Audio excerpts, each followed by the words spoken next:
You're listening to the Premier Podcast Network. Welcome to the pinnacle of wrestling entertainment, Premier Streaming Network. Join us at watchonpremier.com to unlock the ultimate wrestling experience. Curated to perfection. Immerse yourself in the spectacular world of wrestling history, where classic battles and unforgettable moments are at your fingertips. Join us today and experience the epitome of curated wrestling content. Because when it comes to wrestling entertainment, Premier sets the standard. Be Premier.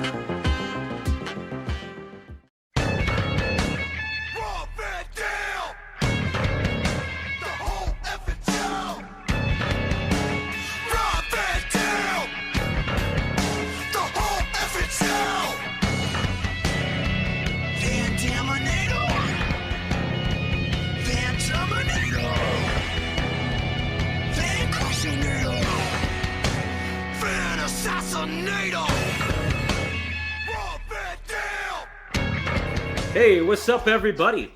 This is Dominic DeAngelo of several outlets, but here I am today on the Premier Streaming Network. But if you're listening on your podcast, I'm everywhere. I'm also here with the star of the show, Mr. Rob Van Dam. Rob, welcome back to the show again. We're on episode whatever it is, so good to hear you. Hey, we're still going. It's time to start getting some feedback and seeing what people think about it. Yeah. People, somebody, they tuned in like, I think the day right when it dropped on Monday, and we got like pretty quick feedback on stuff. So far, Rob, and this is a shoot, I have not heard a negative word about this show. So cool. People, send us some negative words down below. I want some negative stuff, please. Look us up with some on YouTube.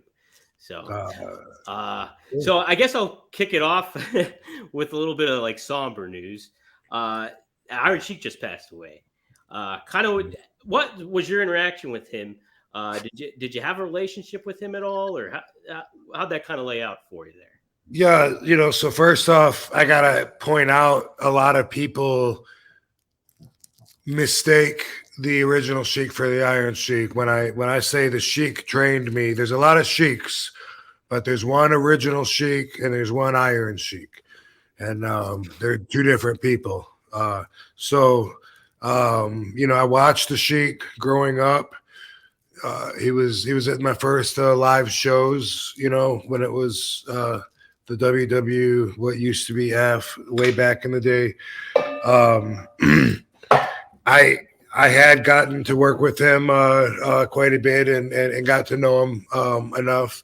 When I wrestled for this promotion that brought me out here to Las Vegas for the first time, I believe that was 95. The wrestling promoter TC Martin ran NWC, and there was a lot of ex-WWE wrestlers on the show. He liked to use guys like that would be over in Vegas. JYD was there. Never see, I don't answer my door anyway. Let me see it on the phone. JYD was there, and I don't know, Cactus Jack, Godfather, of course. Shut up. Whoa. Oh, there we go. You see that? I did see that. We just got dark. Well, yeah.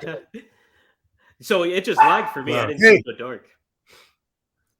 So this promoter would put us in hotel rooms together. So that's how far back, in the career it was. And sometimes I would room with the Iron Sheik. And I lived in Augusta. I would fly to Atlanta, and then I would see the Iron Sheik there, and then we would both fly from Atlanta to Las Vegas. And so I remember one of the first times that I traveled with we were already somehow we had already gone through security or whatever, and he was telling me that he had smoke, wanted me to to roll something, and I didn't know how to roll back then, and I was really, and I was what 24, 25, 26, whatever, 26 I think, and I was just like I don't want to waste your weed. He's like, no, it's okay, and he was guaranteeing me I'd do better than him, and it was a big pregnant, joint, and in the middle, and I was spilled half of his weed doing it. But we did the NWC wrestling promotion, and then we roomed together. And on the day that we had to go to the airport, first off, traveling with him, I've got all the same stories as everybody else. He would try to use his photos as currency. And so he would be offended if you try and whip out your money. And he did it at drive-thrus. He did it at nice restaurants. He did it at strip clubs. Whenever a bill comes, if we whip out our wallet, he would actually get mad at us and tell us to, put it away. And then he would ask to speak to the manager, and he would go through this spiel, where he pulled out his pictures, and he would say, this is me and Cyndi Lauper, and this is me and the jabroni Arnold Schwarzenegger. And he'd say, he'd ask, like, whose neck is bigger, and his neck looked way bigger in the photo. Yeah. And then there's the one of him and Hulk Hogan, and he would and the managers would look at it like, oh, okay, why you showing me this kind of, like, oh, yeah, nice. Yeah, okay, yeah, I remember. You sure? And then he'd say, which one you want? That one, And then he would say, okay, and then he'd say, maybe you take care of our bill. And geez, I can't do it. 50% off, okay, the American charity. That was his deal, and he did it everywhere. And we were at the gate at the airport, and I saw him hustling some guys that just right there at the in the seats, waiting to get on the airplane. And then when he goes to sign it to him, and then starts to charge the guy's like, what? I told you I'm down to my last 75 cents. He goes, this is all I got. I lost all my money. And then, Iron Sheik, of course, takes it from his hand. It's okay. Anything helps our charity, American charity. It was like, you cocksucker. You're going to take my last 75 cents? You're the world champion. And that was that was pretty funny. But before we left for the airport, he wanted to get there earlier than me. I was running late, laying out by the pool or something, and came in, packed my bags, and when I went to leave the room, he had signed an 8x10 and left it on the dresser. Whoa, shit! On the dresser gimmick, and he signed it to Made Iron Sheik. Oh my God, are you serious? Yeah. Now, how often was his success rate with that? Would he just constantly do it and then just always? They would at least say, "Okay, I guess I can do 10% off." Yeah, get something like that. So it was embarrassing sometimes, but whatever, And I was young and gave him the respect, when he would say, he'd get mad, and we go, no, I got this one, and he'd just give you this look. You're like, let me do my fucking thing, bro. Okay. Now, as far as the name thing goes, let's say he was the Iron Sheik, and the original Sheik was, your guy. Was there any did somebody make that delineation that hey? I have the story that I was told by the original Sheik. Yeah. And he said that Iron Sheik copied him. Okay. He said he was the first one to have the curly-toed boots, and he said that he helped the Iron Sheik out when he was helping him get work and stuff. And he said that Iron Sheik took his gimmick, and that's what he used to tell us back in the training days. So, okay, yeah, I was always curious about that, how that all kind of laid out there. This kind of leads into my next question. It's a follow-up from last week. You mentioned too, when you started off with Sabu and everything, you initially were sparked by going to Killer Kowalski's school. What kind of gave you that incentive to maybe go there instead of working with the Sheik at first? What was the reasoning that you were going to make that trip over to Massachusetts? Right? Is that where? Right. So, I had gotten the list of all these pro wrestling schools that I ordered from a wrestling magazine.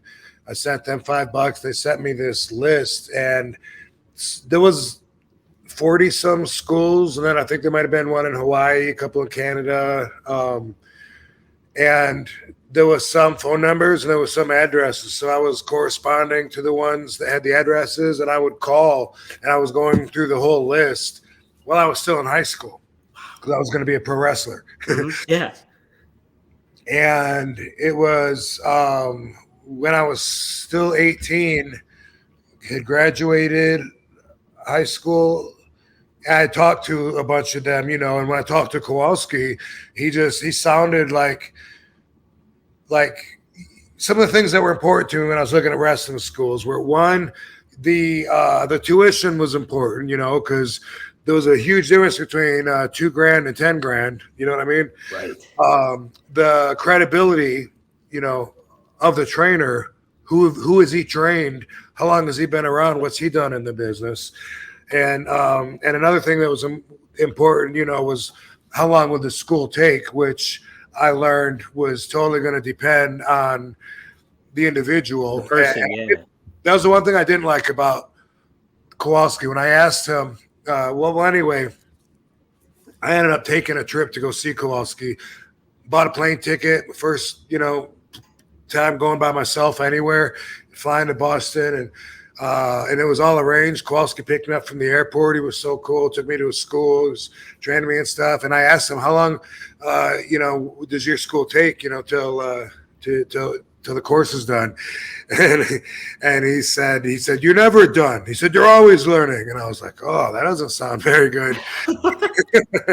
You know, and he said, some of these schools say they train you and they're out in 6 months. He said, you don't even know how to tie your boots in 6 months. And I remember I was like, wow, that, you know, that's the one thing I don't like about it. But I got to see him work out with the class and learn about him, you know, all the pictures on the wall and the history of him, all that. It was something I could imagine me doing. So I was going to come back and get a job somewhere and get an apartment somewhere, even though I'd never done that before.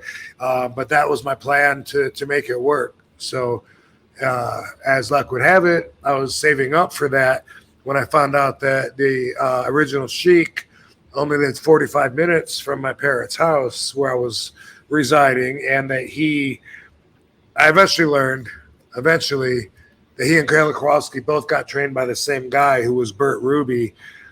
So that was interesting that it trickled down to me that way. Yeah, how about that? And you even just making the trip was just like further motivation, I'm sure, like to be like, hey, this is what the fuck I want to do, you know? Yeah, I was like, I got to show my mom and dad I'm serious about this. Otherwise, they're going to want me to go to college or join the army or something, you know? And so let me go check it out and start this thing and, you know, see how it does for me. Now, was there any thought to you going up to the Heart Dungeon in Calgary? Yeah, they had a 4-month training machine, if you could call it that, because I don't even know if you could call it a school, the training camp. But it was like a 4-month, and they were saying they'd get you in and out. And I liked the thoughts of that because I wanted to get out there and wrestle. And I thought, wow, this place I could learn enough from there to be ready in that amount of time, which now sounds ridiculous. But I thought about it, and if I'm not mistaken, I think their school was like $4,000, and I think Kowalski's was maybe $3,000. I could be off on that. And with the Sheik, it ended up being like $2,000, which I don't think I ever officially made the last payments on. But they were all around there. So that was one thing about the Hart brothers, was that it was like double the price. Yeah. And that says a lot too, especially, you know, even more so back in those days too. Jeez. For 4 weeks. So that's like $1,000 a week. I didn't have that kind of money. No. Jeez. Well, cool. So news, folks, we whacked the Guess the Gangster segment. It's out. So, but we got some new stuff going. Our producer Chris helped us out. So we're going to be trying a new thing out, kind of like a wrestler spotlight, almost kind of what we indicated earlier on. But we're going to start off with somebody that Rob's very familiar with, Mr. Paul Heyman. So, Rob, what we have here in the notes is we'll be talking about Paul for a lot here, like I'm sure throughout the show, but we're going to stick to the ECW days and stuff like that. So when did you first kind of meet Paul Heyman? Well, I remember talking to him on the phone after Sabu had been trying to hook us up for a long time. Sabu was trying to hook me up with ECW. I was wrestling for All Japan Pro Wrestling, and what they were paying me was enough to where I could really pick and choose, even way back then, 96, 95. So I would just do the independents, whatever was right for me. But Sabu would say, we got to bring you in, you're going to do really good in ECW, and all right, whatever. And then, I wouldn't talk to him for a while, and then he'd be like, hey, did Paul call you? And I'd be like, no. He'd say, what? That mother, he said he was going to call you. And no. And he'd be like, damn, hold on. I'll call you back. And then, a week would go by, 2 weeks, and same thing. He would be like, did Paul call you? Are you serious? He told me he was going to call you. And I really didn't care. Yeah. Was like, whatever, Sabu, And then eventually Paul and I talked about me coming in. And the first talk that we had didn't even work out. Paul wanted me to work with Mikey Whipwreck. Mm-hmm. And I didn't like what he had in mind. I didn't like the pay that he had in mind. And I was just like, I appreciate it. I'm going to pass. That's not that's not how I do. And then so then when I talked to Sabu, then he was really mad. He's like, what? He told you what? He's like, and then Sabu insisted that he bring me in right. And then, I met Paul the first time that I was at that first ECW show. Okay. All right. Cool. Did you happen to see his work like with WCW or cross paths with him when you were had your cup of coffee there kind of thing or anything? No. I had seen him in the wrestling magazines, so I knew Paulie Dangerously or whatever with the phone, just from the pictures in the magazines mostly, because back then that's how we were introduced to wrestling that wasn't on our television. This was way before the internet. The wrestling magazines, there was several that would come out every month, mm-hmm. and we'd wait for them, and they would have the wrestlers we knew, and they would have the wrestlers down south, and they would have wrestlers from Oregon and from Canada and from Florida, and so that was the only way to keep up with everybody. And so I didn't know much about him, but I knew that he was a manager of some tag teams. Now, when you met him first in person, like physically and stuff like that, what was kind of like your first impression of him? And did it stay that way or did it change? I don't remember the actual first encounter mm-hmm. of meeting him. I think he was, overly gratuitous, like he is, welcoming me there, and telling me, that it's going to be great. But I don't remember the actual specifics of it. The first, yeah. That's when you meet that many people, it's kind of tough. Yeah. And like mostly Sabu was almost holding my hand, carrying me around the dressing room. You know what I mean? Yeah. Yeah.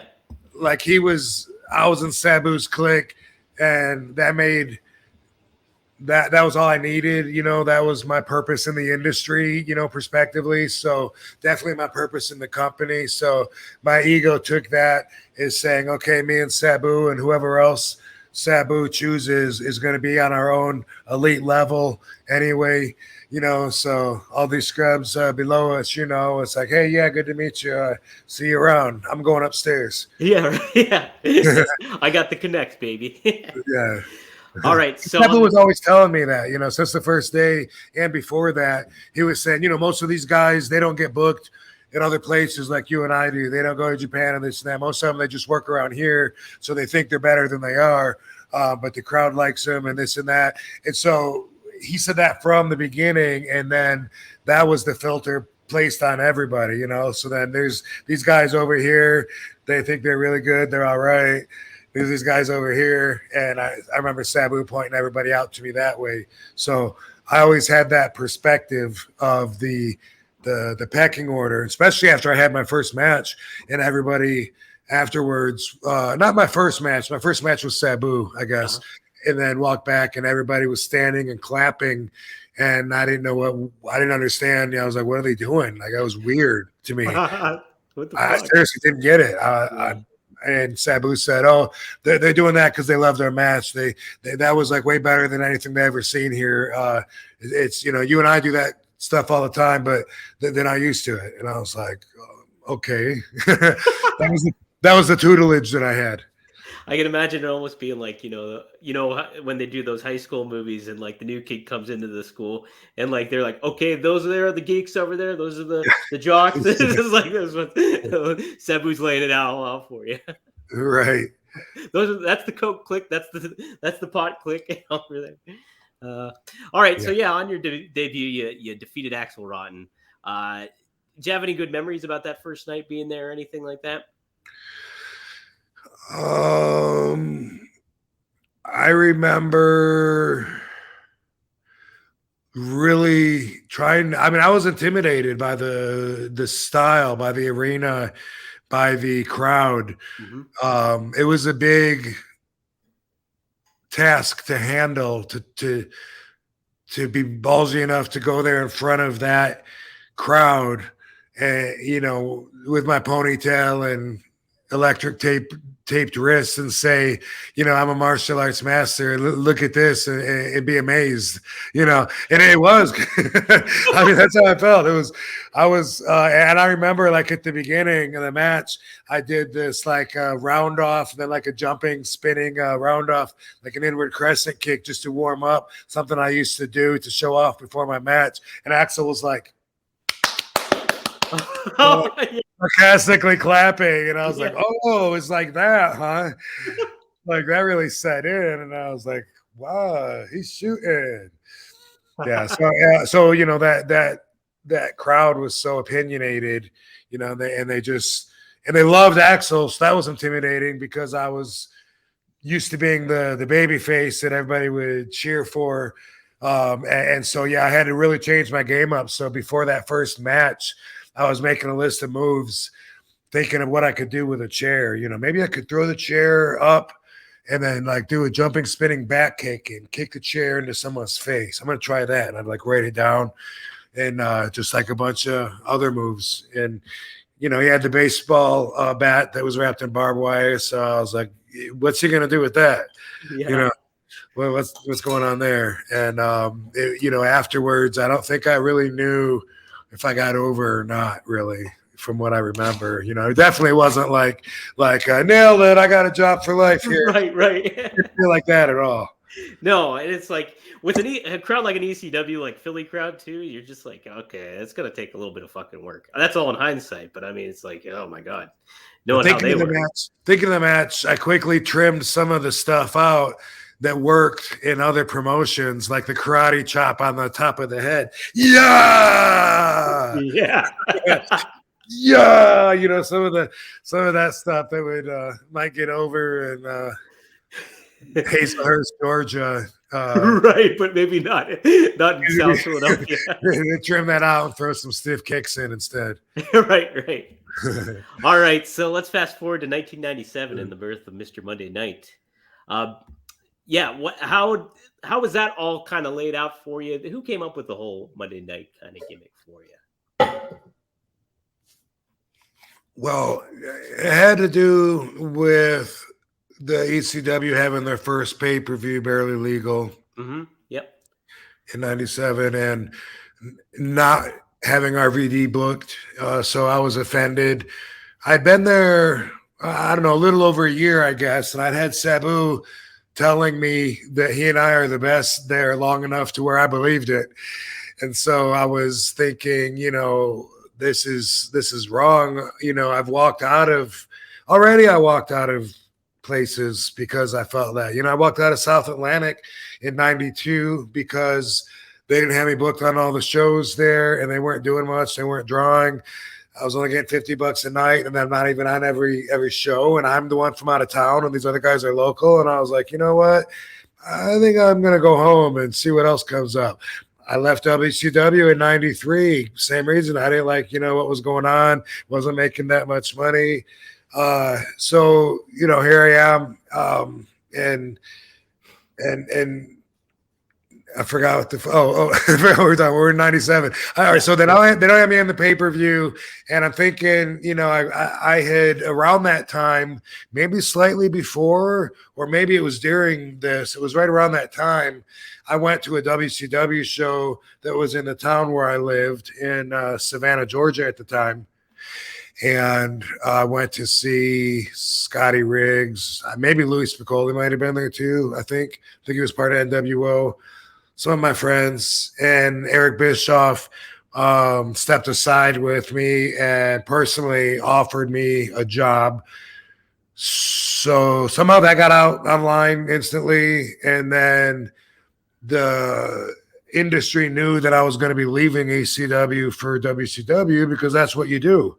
Sure, that's what everyone does. They use it as a stepping ground to get up to more exposure, more money, a bigger job. So everyone knew that's where I was going to go. And then I'm not on the pay-per-view anyway, so it doesn't seem like Paul's, offering me much to get me to stick around. So, I better see what's going on here. So Paul brought me in, and we had a big meeting where Paul said, "Is there anything I can do to make you want to stay?" Yeah. And so, that's not a bad way to start negotiations, especially since I really didn't want to go. I really didn't. I love the ECW style. It was my favorite and the most fun that I'd had, and I appreciated very much how my efforts were making a difference, not just in ECW, but then also, in a outer wave, the whole industry, because everyone's watching ECW. Yeah, right. Uh-huh. And they're all influenced by it, and the company's growing so much right now. Like, we're hot, and the crowds are doubling, and it's like, man, I really would rather stay there and be the whole effing show than be a cog in the wheel, so to speak. And so Paul and I worked it out, and he put me on a guarantee. I had favored nations, which I've heard a few of us did. Yeah.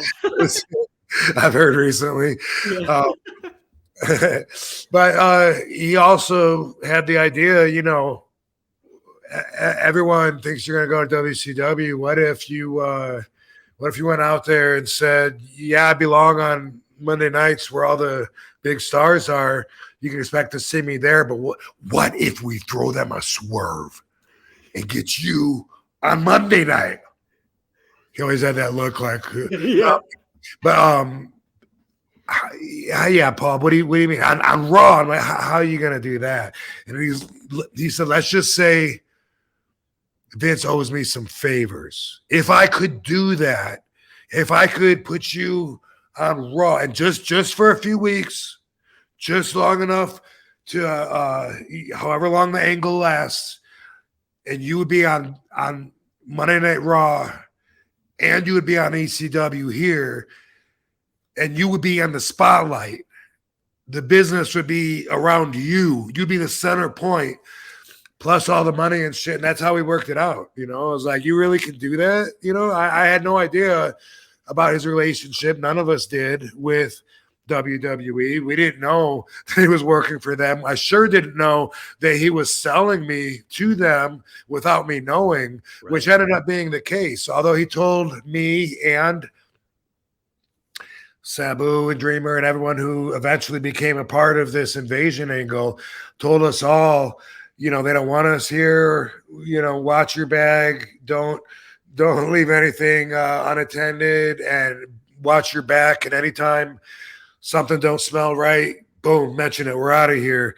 And he had us like that on our toes the whole time. And I had no idea. Vince thought that I was already transferring over and working with him. He thought that he'd invested 4 or 5 weeks into this new signee that ended up quitting and leaving because Paul set me up to sabotage myself and to burn a bridge, and it worked great. But it also worked great for me.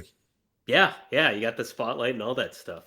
Was Now, do you think so? Was when he made that pitch to you and everything, was that added? I mean, obviously it was added incentive, but was that a big piece to the puzzle of being like, okay, I will resign with ECW instead of going with Eric in WCW? Absolutely, absolutely. I wasn't. My mind was definitely not made up that I was going to go to WCW.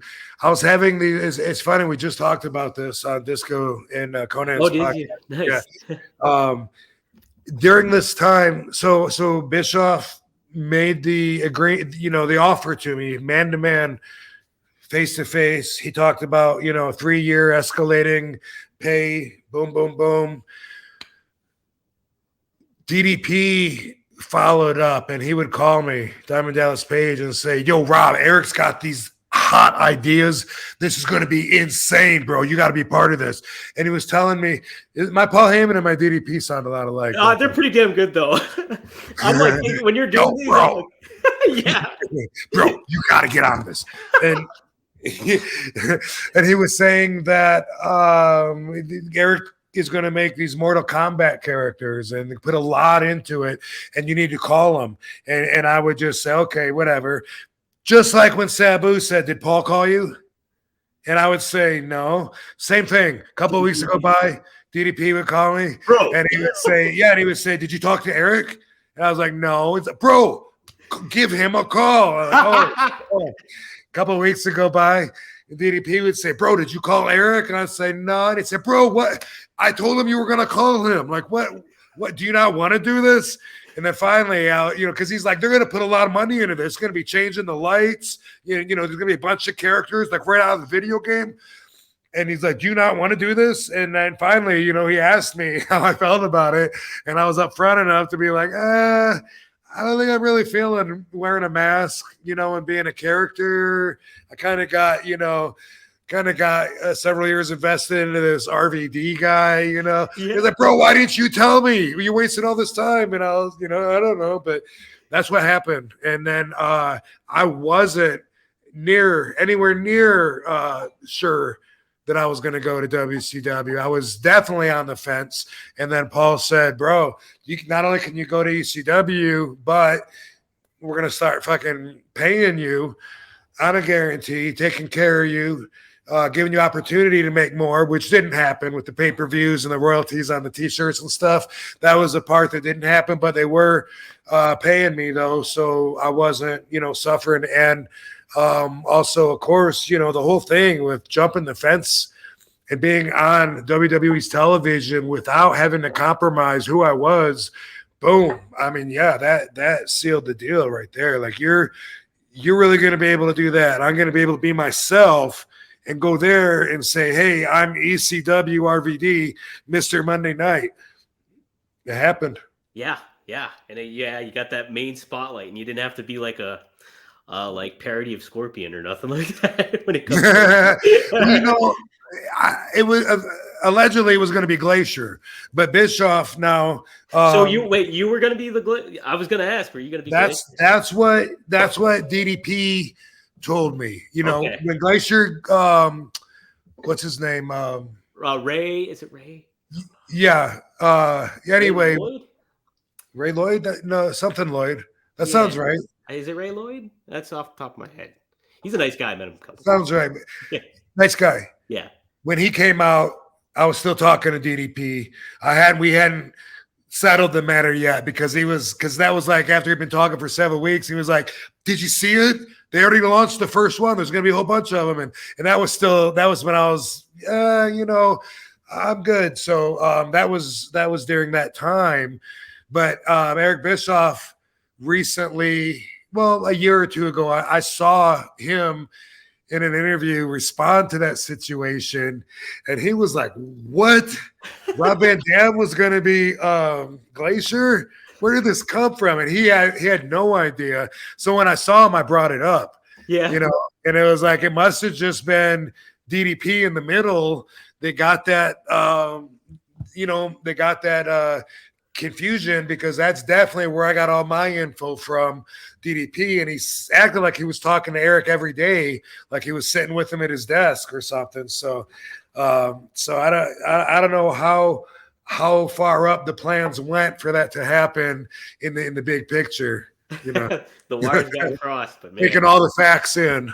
Man, now we're gonna get a whole bunch of fan fiction of you in a Mortal Kombat kind of fucking costume and shit. Maybe it would have been fun, but I, at the same time, Paul was having these talks with me about trying to get me to stay. Right. And so I was like, yeah, that's some pretty good talk. Yeah, absolutely. Well, so did Paul when you guys were working together with WWF and stuff like that? Did he do any agent type kind of work, or how hands on was he behind the scenes with WWF at the time, if at all? So basically, it was a continuation of his agenda to just let us sabotage our chances of working there. It was pretty much like he'd be there, and then you kind of wouldn't see him, When I had the blow up at the very end, when I actually quit and pulled us out, that was the first time that I'd actually had a face-to-face meeting with Vince, and I was telling him what is this doing for ECW if we go this route and we're on your TV saying that we're inferior to you? That's not why I'm here. And he was like, well, Rob, obviously I wouldn't have had you on my TV unless I saw you staying here and being one of my talents. I see you as a baby face, an aggressive baby face, but in the long run, and I was just like, what? And I'm turning to look at Paul, and he's like, as far away as you can be by still being in the same room. Yeah. He's over in the corner. Slowly hiding behind the door, looking. Did you ever see The Wedding Singer with John Lovitz, and he's the curtain? That's kind of how it was, Yeah. And then when I was like, Paul, this doesn't seem right. You want to go? Let's go. Let's go. And he's just ready to go instead of trying to work anything out or explain anything. Wow, yeah. So now, did that meaning was that all around Road Dogg and the Roadie and stuff like that? Was that around that? I don't know if he was the Roadie yet. Maybe he was, but yeah, it was. It was about the Road Dogg and about me working with him. And I'd been there beating some of the WWE wrestlers, which was unheard of. A guy from another company coming in, beating Too Cold Scorpio, beating Jeff Hardy. Yeah. And the Headbangers, and then the Headbangers, I think maybe there was a disqualification or something, and all of a sudden I realized, okay, that's twice. Me and Lawler have worked with the Headbangers. I don't know what they're doing with me, because I guess I usually had an idea what they were doing with me, and that was the first time where I was like, I don't get it. Now me and Lawler gonna be a tag team, me and Sabu should be a tag team, and I was confused about it. And then now I'm a single wrestler, but I'm wrestling against Road Dogg. And then, somehow I'm going under. I don't even remember what it was. It was probably Headbangers were probably going to do something to lead into them in an angle. I don't know. I'm thinking that now. But at the time, I was so confused. And I was like, this is what Paul was talking about. We're trying to walk across this bridge, and they're untying it on the other end. We got to run back right now. And boom, that's what we did. Oh man!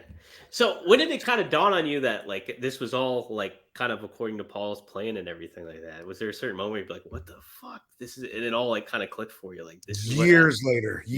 Holy shit! Yeah, man.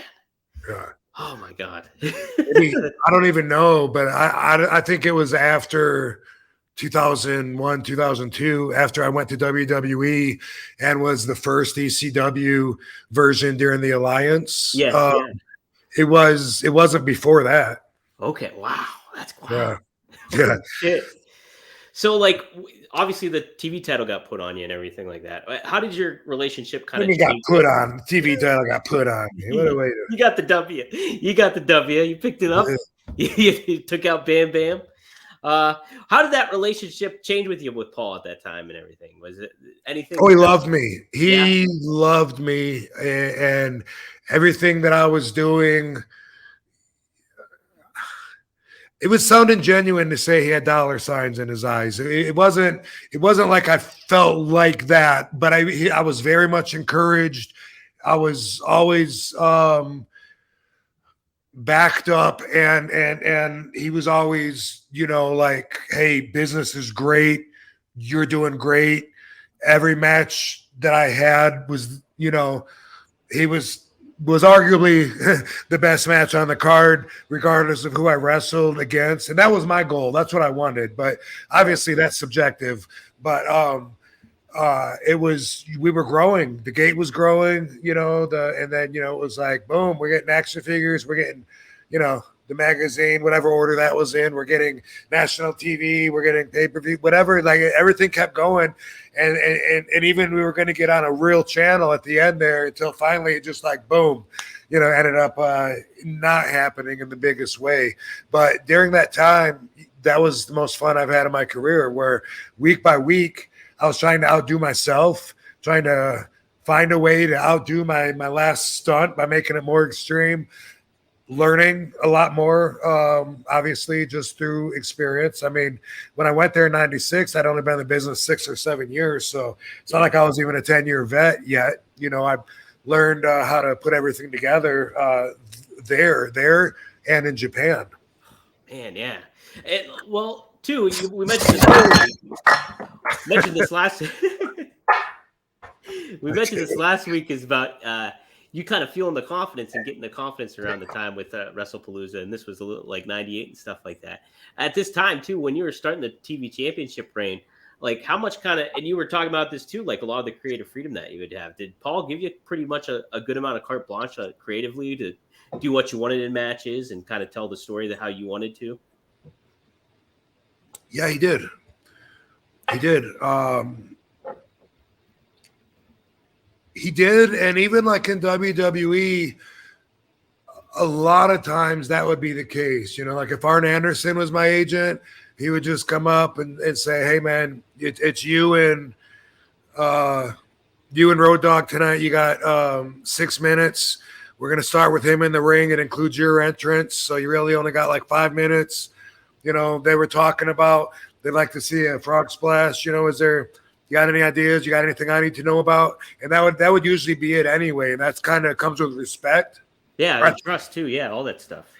And then usually you'd be like, no, are you gonna do anything crazy outside? Do I need to warn the camera guys or anything? Like, no, all good. And I learned to have that freedom and to deserve it, with ECW, like just setting up the matches with Sabu under his tutelage. And Sabu was like the god there before me, like him and Taz were building up this thing where they didn't touch each other, but they were teasing it, and it was boom, it was just growing and growing and growing. And that was what they had before I got there. And so those are two of the top guys. And then when I started wrestling Sabu, I fit like right into that equation. So there was always a feeling that what we were doing was going to be right. If we had any questions, I could ask. I don't know if I ever did, but I'm sure I could have said, "Hey, I'm thinking of, is it cool if we go up the bleachers and go?" I don't know. I really don't remember ever asking if something made sense or what order. But if Paul had any ideas, then he would pitch them. But I don't even remember that. Yeah, he probably did though. But that had to be just like you were saying, just a great environment to kind of grow and develop and do what you want and kind of like make your own persona and develop your own persona, who you were, as RVD and everything. So it definitely cultivated for that. Yeah, I mean, it really was. Looking back, I always probably thought that I knew more than I did. Probably, just like outside of the ring too. I always say this. That's part of growing. If you look back. You look back at yourself. If you don't cringe, you probably didn't grow, and that's right. That's in and out of the ring. So when I look back to it, sometimes I watch matches and I'm like, dude, I didn't sell anything. Like, and now, unfortunately, that's the way everybody now wrestling watched that and learned from that. So now they don't sell anything, and it's like they didn't have any hands-on. They just watched it and then took after. And so I see a lot of that. I'll call it flawed material bleed over into the current product. Yeah. Well, so from a professional standpoint, when did things start kind of changing for you and Paul? And did that change like from a personal for you guys too, or was that kind of one and the same for you? At what point? Just as things kind of developed on, like later on, as things started changing for you in ECW, when you became like established as like this long reigning champion and kind of developing into the top star of ECW, the face of ECW in a lot of ways. Just like any relationship, yeah, the more I knew him, the more we became friends, the more trust that I felt like he had in me and the more belief that I felt like he had in me. You know, I told you before, I heard that a few of us had favored nations, which to people that don't know what that means that no one's getting paid more than you. And if they bring in someone like Sid Vicious and pay him a bunch of money, they got to pay you a bunch of money. They got to pay you that much, yeah. Yeah. I think that Paul treated us all like that, you know. One example that comes to mind was he was manipulative, you know, and I didn't see it as much then. Sabu saw it. And then the more Sabu would explain it to me and I would see it, I kind of appreciated it. Like I thought it was funny. Yeah, you know? Sure. No, I get that. It didn't make me not like him, you know, except for like when he starved Sabu out. That was kind of bad. And that was between them two.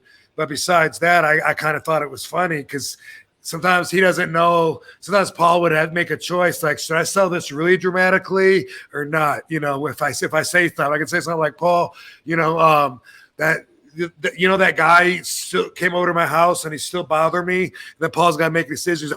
Are you serious? And I'd be like, not the right choice. Like, okay, Paul, calm down. I'd be like, you know, you could have sold that way less. I'm not not that big of a deal. Not that serious, but he didn't know how I was feeling about it, you know? Sure, yeah. He tests you to see how you're feeling about it off of his reaction, and then he goes with that. And I've just learned that about him. I remember one time in Boston at the Greyhound dog track in Revere. That was a cool place to smoke. And we hung out on the bleachers, like watching the dogs run and stuff. Yeah. It was cool. And we had a meeting on the bleachers. But before that, we were in our smoking room. God damn it. Third time's a charm, though. I'm gonna quit doing that. I keep setting it. I set it on a coffee mug because I want it to be a little higher. It's Dude, not. You're just like me. That's what I do when I watch YouTube on my Thank phone. God the coffee mug's empty. Okay. Paul, anyway, says to us, meaning me and Sabu, I don't think there was, I mean, we had like Bobby Duncan Jr. was in our clique, Pee Wee, but he was talking to us and he said, I'm going to call a meeting in about 10 minutes. I'm going to say everybody needs to be there. You two don't need to be there.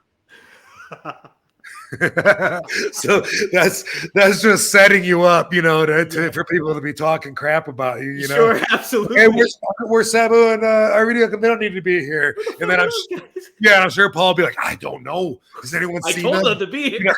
Yeah, probably. Has anyone seen RVD or Sabu? He like makes a moment to tell everybody that.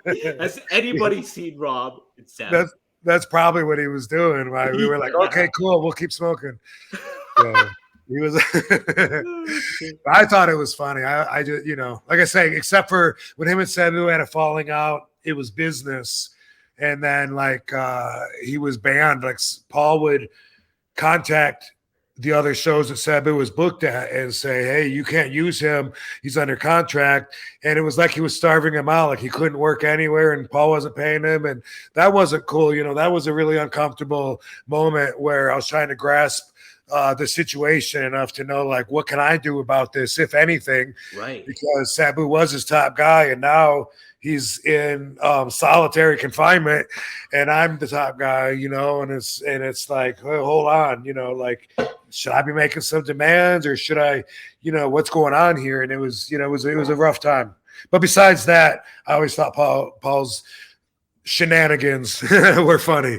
No, and to your point, it's like that's kind of endearing in a lot of ways when you have a personality like that, where you're like, all right, I get what you're up to, but I kind of respect it in a lot of ways. Mm-hmm. So he did owe you some money, but when did that kind of really start to add up? And did you decide to leave? Was that kind of a big decision for you to leave ECW in a lot of ways too? It was, but it was mostly like the straw that broke the camel's back. I mean, everyone else wasn't getting paid. I still was. but I wasn't getting paid for the shirts and the royalties, and that was adding up. And when it added up to a certain amount to where I was timing everything with like, one, I'm probably not going to ever get paid this amount. The more I'm here, I'm just digging a deeper and deeper hole, even though I'm able to do it because I'm still getting paid to wrestle. Eventually it was like, this isn't really the best business, you know. And I was off balance. I got 1 foot in a hole and 1 foot, standing on a pot of gold. It's like, what am I can't stand this way. So, but it was the timing of that with the company going under, the TV deals not working out, a bunch of lies or mistruths coming to surface, and just everything looking like telling me it was just, the universe has ways of messaging me and signaling me. And it was more than one thing. It was everything saying, dude, they're done. Jump off or go down with this sinking ship. They might have one more show. I think they had one more show. I'm confused about that. But I think they did, if I remember correctly. Someone said St. Louis, maybe. I don't know. Yeah, I don't know that, but yeah, no, I mean, no, that's the thing. A lot of the ways you can kind of see the lay of the land and be like, and you get that feeling too. You're like, all right, it's time for me to kind of move on. Like I said, I've left every company. It's weird. I thought about that recently. I was doing an RVDology episode and I was talking about drawing the line. When do you draw the line? And I was like, damn. And I think about it. It's like I left South Atlantic. I left WCW. I left ECW.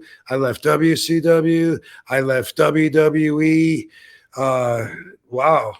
Arguably, even the last run I had at WWE, because in 2014, my second comeback, which was horrible, my second time making a comeback there, they were doing nothing with me. Oh, and at the very end, I said, I had said I could hit a couple more shows on top of what we agreed upon because it was a California run. And I got to a point when I finally had a meeting, which maybe arguably I could have done that earlier instead of waiting till the end and then blowing up and bitching about it. But I did say, forget about those last shows too. Let's just call it quits right now. This is ridiculous.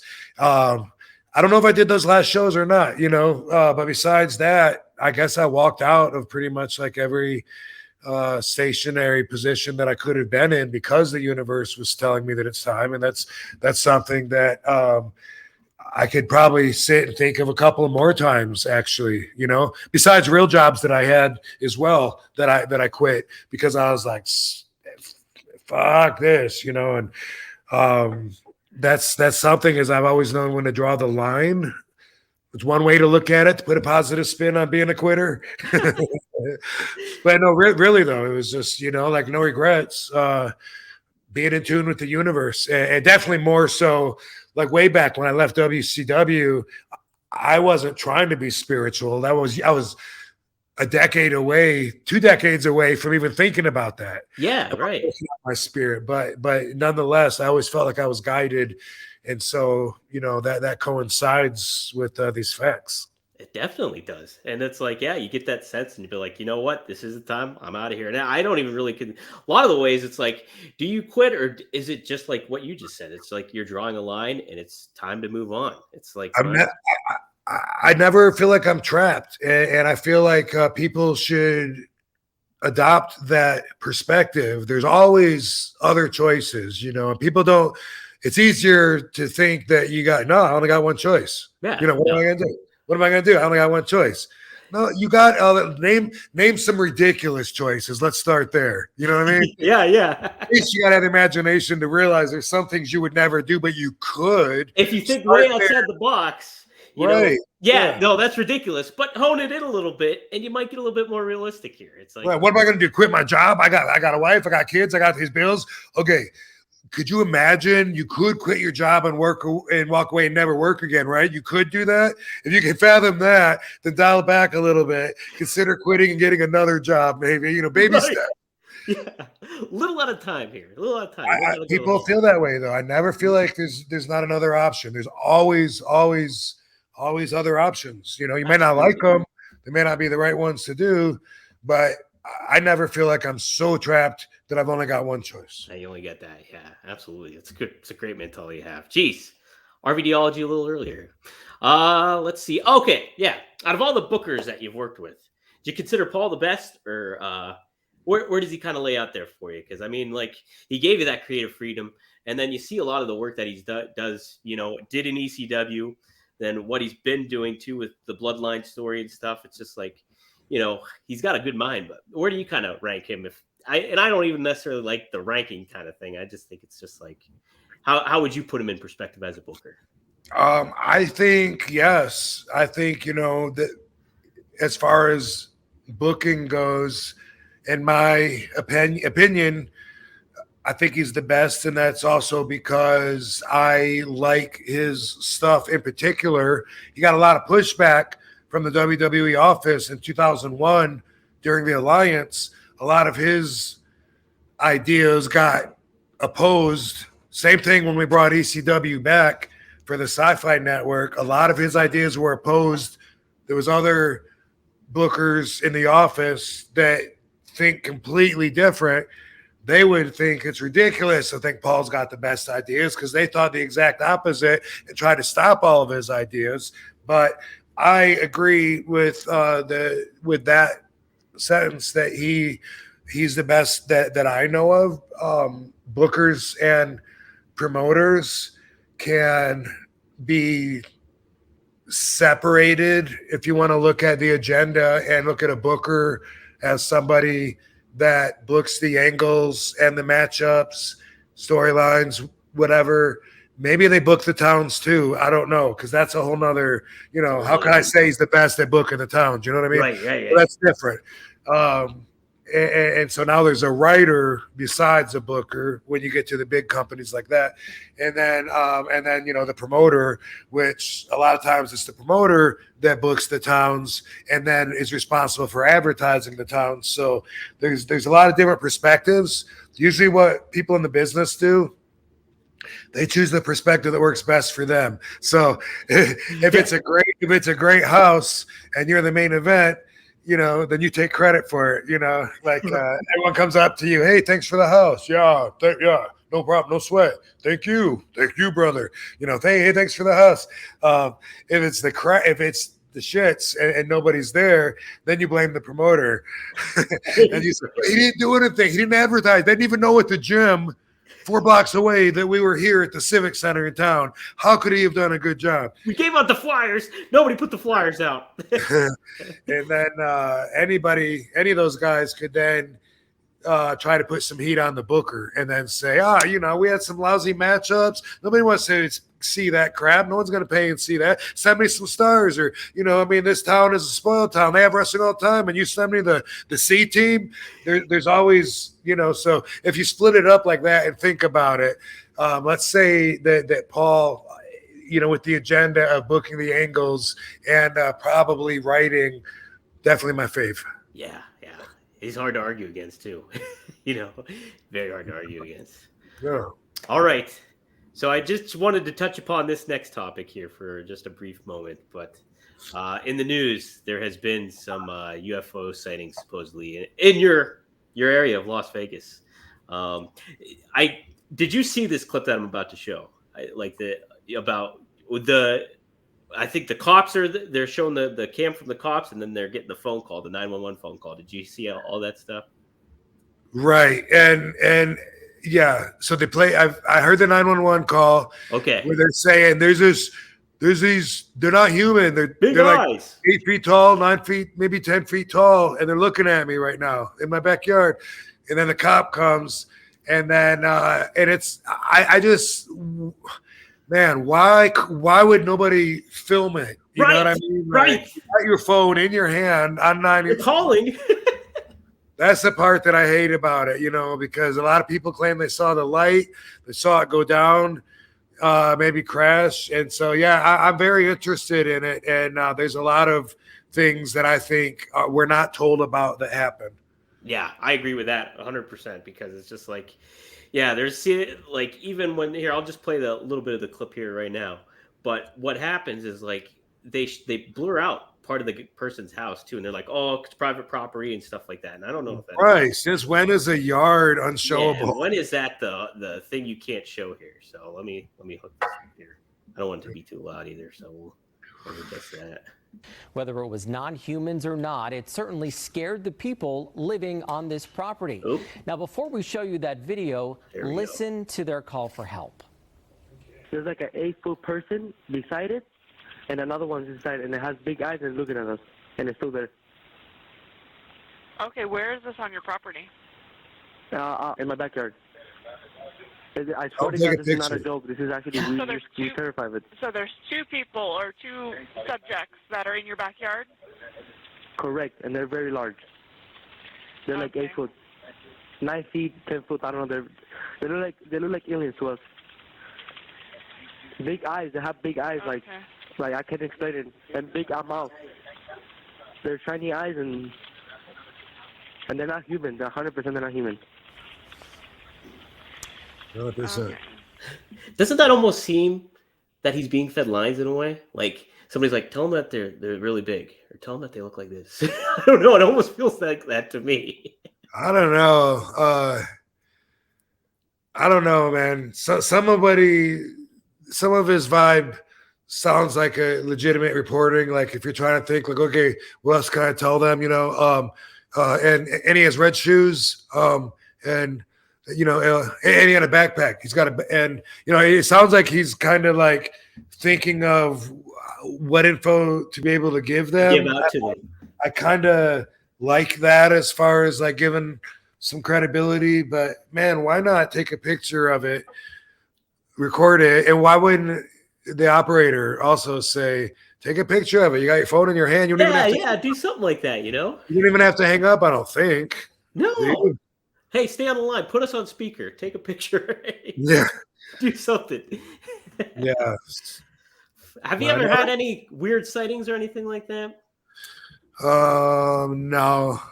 I mean, just like anybody, I've looked up in the sky and seen something shoot across it and wondered, you know, like, was that a falling star? Was that a spaceship? Was that, you know, or was that just an airplane? Was that, you know, but that's as close as I can say that I've come to any extraterrestrial encounters. Terrestrial stuff happening. I certainly believe there's stuff out there for sure, I think. But it's just like, would they land here? And on top of that, if they did land here, wouldn't they be able to land right and not have to be seen? Like if they're that advanced and stuff like that. So who knows? You know, the whole Area 15 thing is like so compelling. Yeah. That it's so top secret that nobody can know what's going on there. And so, of course, everybody thinks there's aliens there. And you know what? I believe there's as good of a chance that there is as there isn't. There's at least as good of a chance. And why not? You know, why not? And I've been told by scientists that was talking all this, what some people think of as crazy talk, talking about time travel, talking about aliens. But he was saying that we've never been alone. And that makes sense. I watch Ancient Aliens. That makes sense. It looks like we had tools and technology hundreds, thousands of years ago, from drawings on walls of spaceships and helmets and weapons and rockets, and just there's all kinds of. There we go. Yeah. Hey, at least I'm consistent. That's it. That's all that matters, I think. I've always been proud of that. And for a lot of other reasons too. You know what I mean? Like when they get to how can they build the pyramids and make the lines so perfect and even, and the pyramids that land, you know, geographically, making like a travel map from the sky. There's so many things that they give you reason to pause and think, maybe. And they talk about the whole intelligent age, like being wiped out and then us starting again. And it seems like we're getting with the stem cells and with bioregulating, cell hacking, all of this stuff that we're able to do now. It seems very much like we're just now catching up to maybe half of what we could have known back then, Right. and what could have been this I don't know if I want to use the word species, this race of human life. Like, if you want to combine like I was taught as a kid about the creation myth, about Adam and Eve. We weren't taught about evolution until sometime later, and it was like society like switched and said, okay, forget about what Bible school taught you and what you learned, when you were younger. Okay, now we were all single cells, and then we all just adapted differently. And I think if you get into it and look at it enough and look at what's offered out there as possibilities of cell regeneration that we're doing now, and the theories that maybe we had that way back then, I think there's a lot to give potential possibility to, at the very least. Yeah, it definitely leaves the mind open to thinking about that stuff.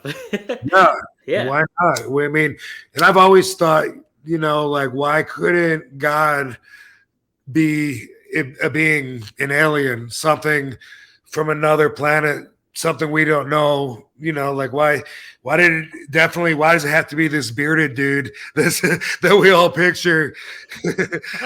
You know what I mean? Yeah, we don't have there's the conventional image of God, but whatever that higher power is could be a lot of different things, and it all sounds alien to me.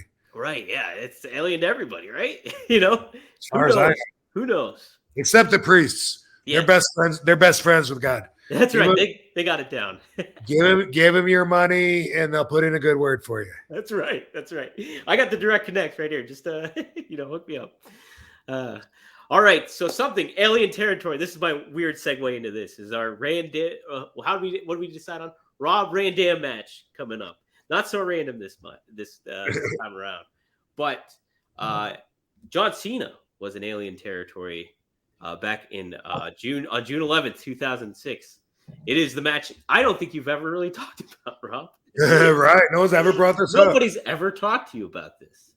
I think everyone's forgotten this match. Yes. Hopefully you remember. It's One Night Stand. It's 2006. And it's, 17 years ago, you took on John Cena for this for the WWE title. Does it feel like I asked you last week? Does it feel like 17 years ago for you?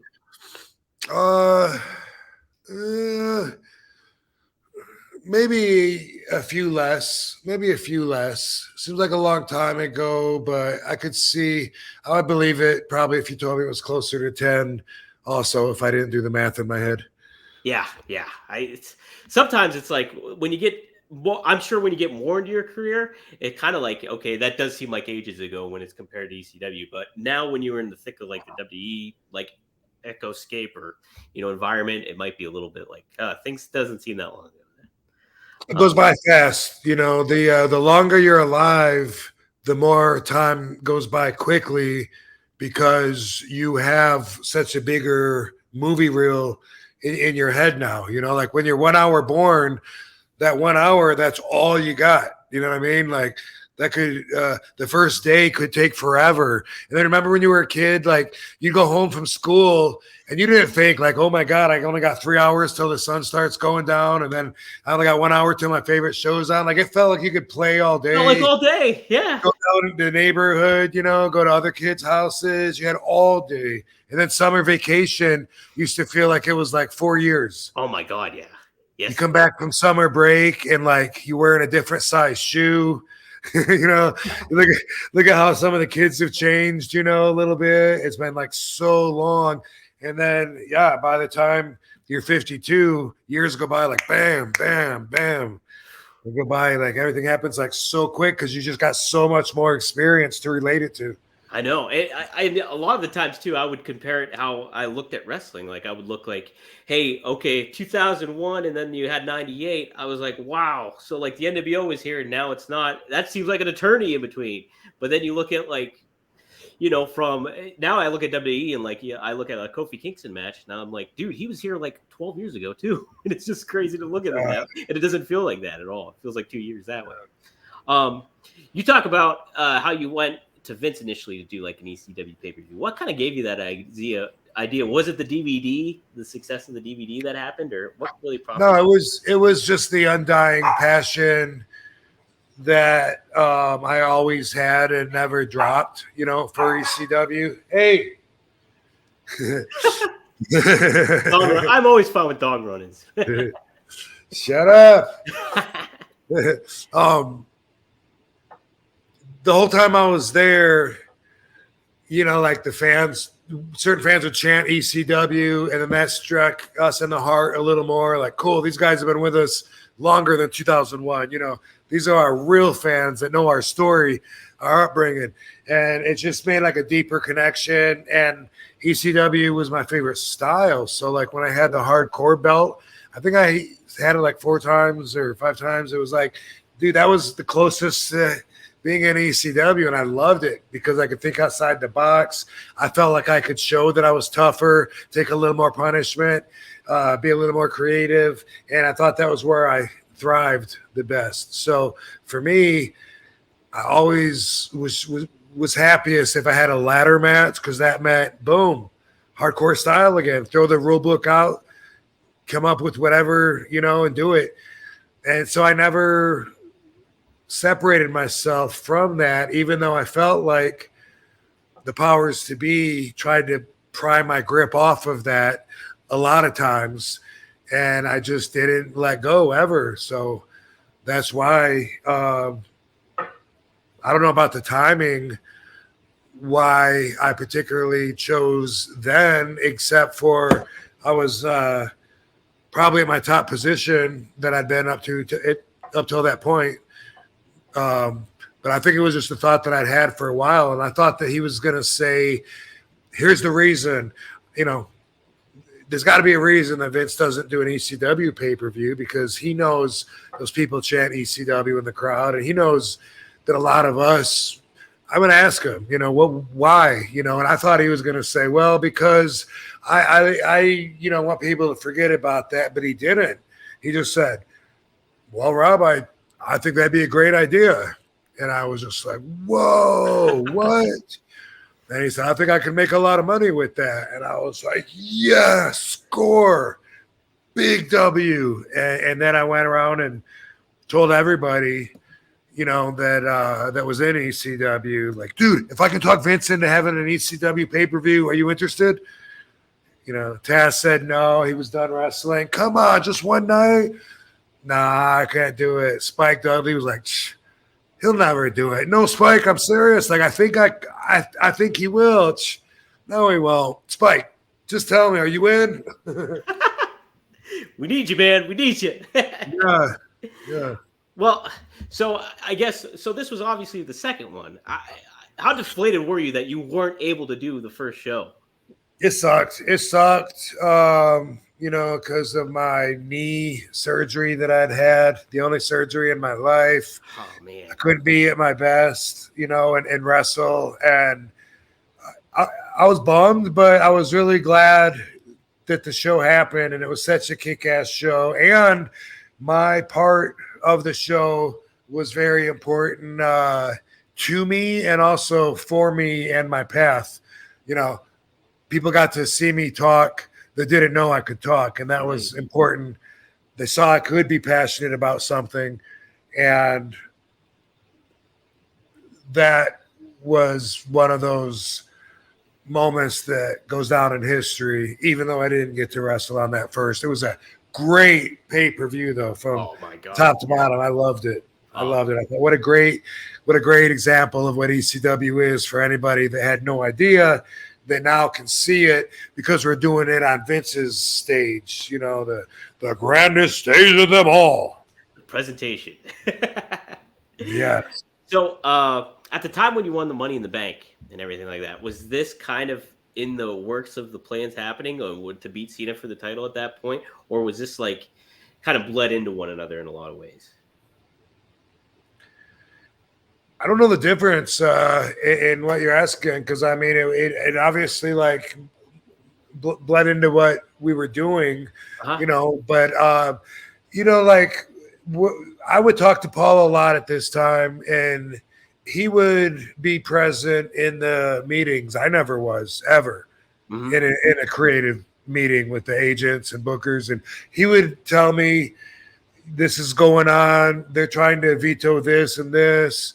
You know, I think I got them to agree on this. And it was like that. And I was just so used to having the carpet pulled out from underneath me by that point that there was nothing that I would have considered concrete plans until it actually happened. Yeah. So even if I was told this is what we're going to do, or this is what I'm trying to have happen, either way, I would have only considered it a possibility. Yeah. And, you know, it's good to, you know, temper expectations a lot too. You hope for the best, expect the worst. You don't know what you don't know. Exactly. Yes. Okay. So going into the match and everything, obviously Cena had to expect he was going to get booed and everything like that. That he'd be the heel. Did you have like an agent for this match, exactly how it was all set up, and what was the details kind of behind the scenes in getting this match done?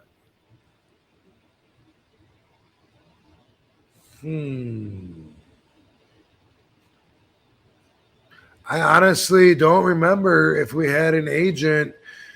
If we did, I can't imagine who it would have been. Right, yeah.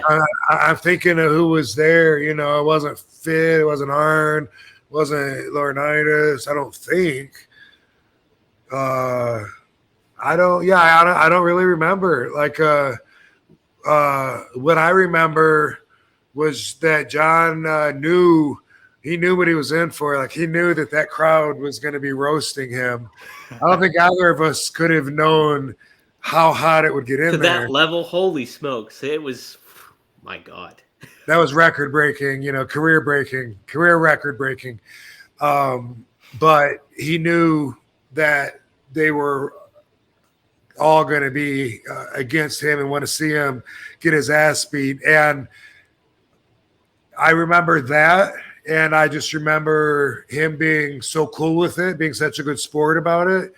And then, of course, I remember with the match, just, you know, like everything just clicked so good. You know, if everything wasn't on the line, it still was, from what I remember, like an outstandingly great match, which RVD is known for having. Right. But with that matchup, you know, like I just remember thinking of the spots that we did and the places we were going, and then not quite, you know, and then fell short of going there, and then, you know, teased and all. When I think about everything,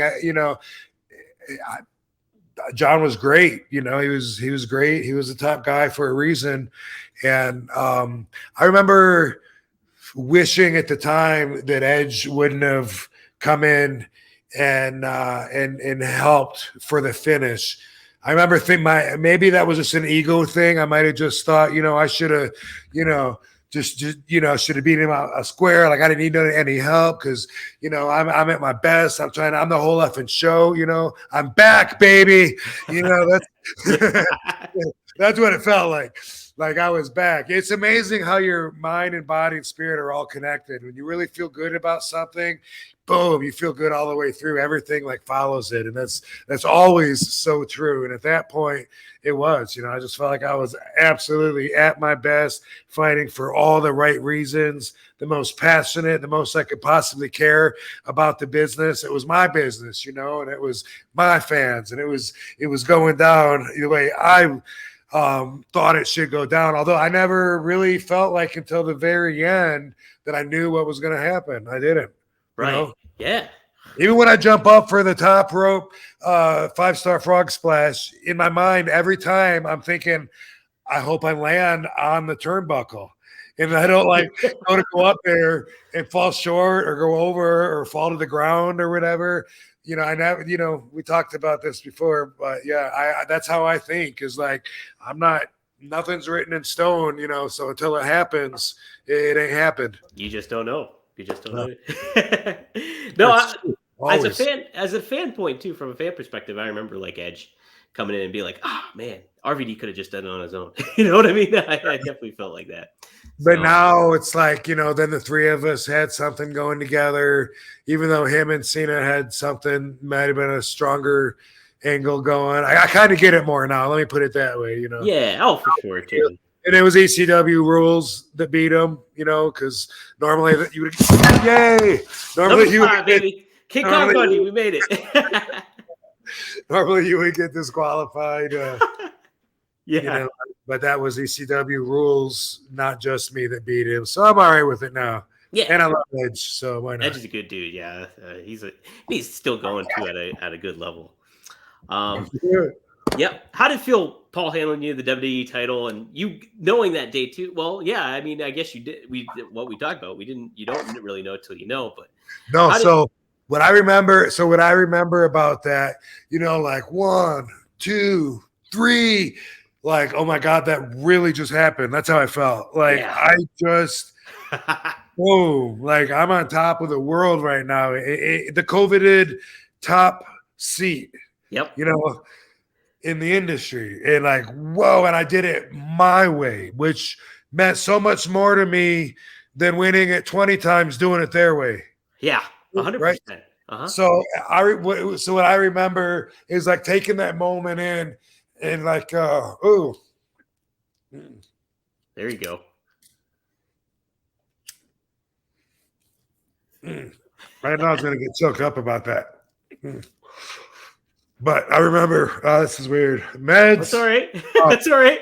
I remember dropping down to my knees, you know, and just like soaking up the crowd and like taking all that energy in. And I guess that's the only time I've felt that particular energy. Maybe that's why it's hit me so hard, because I'm vibration sensitive. So I do this. But anyway, soaking it all in and you know, taking my flowers, and then like when I opened up my eyes, Paul was there with the belt. You know how I told you, like, he's gonna play off of you and figure out what the best way is to go. So I remember him, like he was about to cry. This is the way I remember it. Like he was like, if you're gonna cry, then we'll cry together and play it that way. And instead, I think I like grabbed the belt, and he went from almost crying to not crying, you know, just by playing off of me. That's what I remember. Oh, that's awesome. That's awesome. Well, so when it was all said and done, what was like Vince's reaction to everything in the environment? Like, man, I don't remember. I don't remember seeing him that night. I could imagine not, though, because it's like all that emotion and stuff going through, and the reaction, and with everybody there. I'm sure he was happy, and I was always told the numbers were really good. You know, it was a great show, a great match, and it couldn't have gone. You know, I don't know how it could have gone any better. You know what I mean? Like, I think it was even an ECW ring. You know? Yeah. And here's something that I don't know if we've talked about this. People don't take the conditions of the ring in mind as a factor. You know, they never do. They can see me at an independent show in a shitty ring that's 20 feet big with nylon ropes, loose ropes, and they might see footage of me doing a frog splash, and if it's not quite as high in their mind, basic thinkers, they're like, you know, Rob doesn't get quite as high on that frog splash as he used to, but he still look pretty good. They can't think past that first dimension. And then ECW's ring was cable, not rope, but cable. People don't know that. Wow. WWE rope is nylon rope. It'll only get so tight. The steel cable ran through a rubber hose. Turnbuckles tightened it in the corner, and that's why I could jump higher in the ECW ring and further. And I had to learn to adapt to the WWE ropes. The first night in, I remember thinking maybe I should get up there in the ring and feel those ropes. And then my ego told me not to, though. Yeah. You know? So I just sat in the seats while some of the people were working out or whatever in the daytime. Me and Tommy Dreamer were there in Atlanta, like, we're gonna do this tonight, be part of the alliance. This is so cool. And I was thinking, like, nah, I don't like to go over stuff. And that's something, dude, I even did that. I do that in movies even, which is stupid, because then I'm like, man, it could have been so much better if I would have practiced it. Damn. I just remembered in the Shark movie, I had this action scene where I'm upstairs on the boat, and they wanted me to find a way to get down to the bottom deck. I was like, sweet, like I'm gonna swing over this ladder, grab that net, and I looked at it and I was like, got it. and I didn't go through it once. I went through it with the camera, and I just knew I could do it better and make it even smoother the second time, but we didn't shoot it. And I do that all the time because I'm an idiot.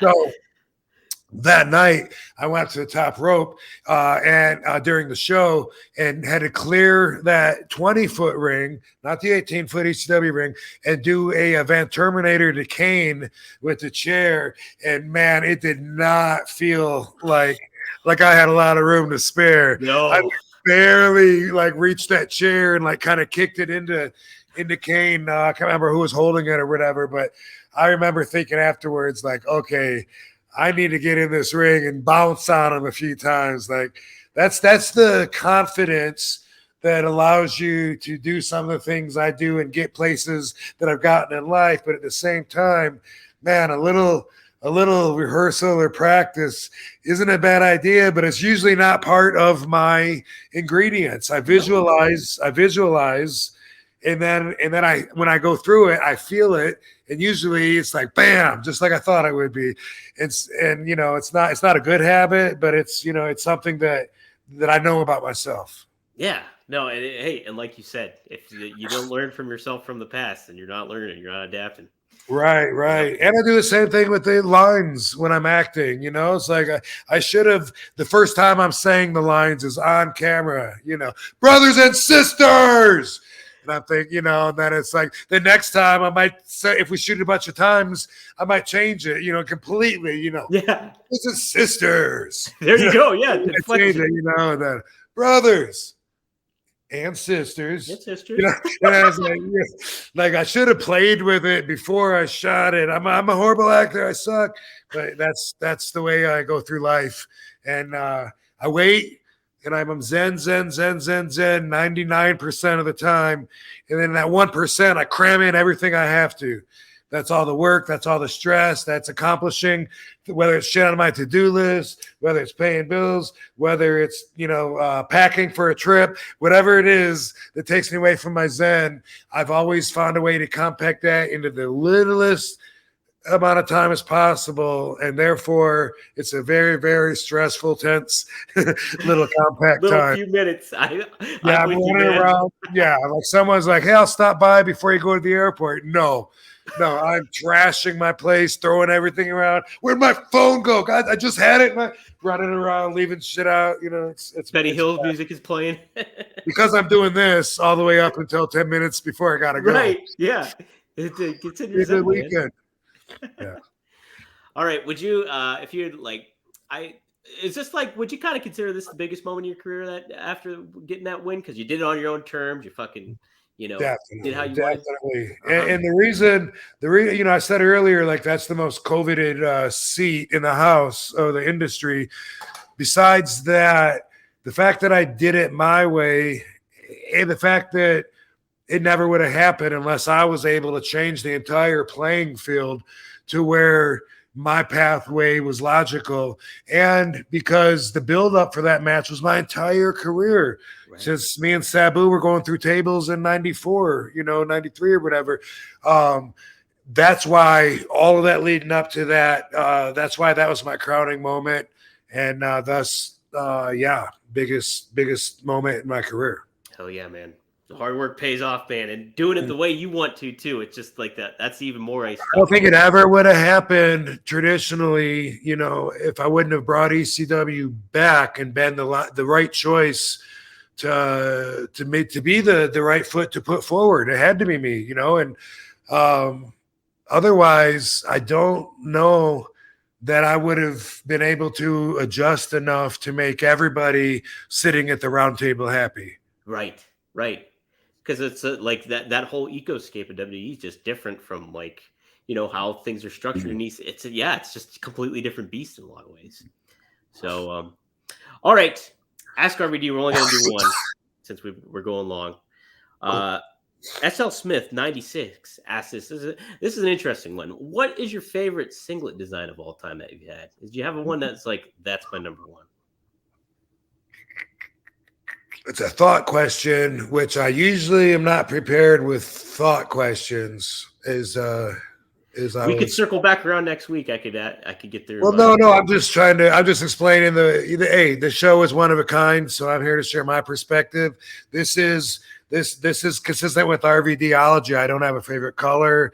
I don't have a favorite car, favorite football team, a favorite singer. I don't, I usually name my friends, try and put them over. Favorite movie, I usually go with Casino, but sometimes I might say something else. I remember. Anyway, one of the outfits that I really like is it has a down on the side on my stomach, it has my face. A lot of people don't remember that. I think I have an action figure of it, but it was just a prototype. They never made the action figure of it.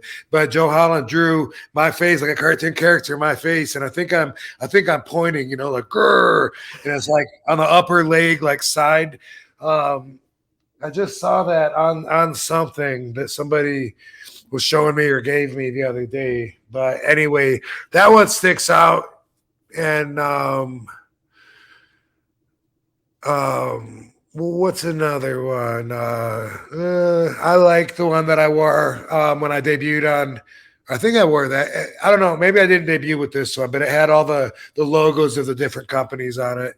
Oh yeah, I remember that one. Mm-hmm. That one was cool. I liked the Jaws one. The one you had Jaws on the back. Yeah. Uh-huh.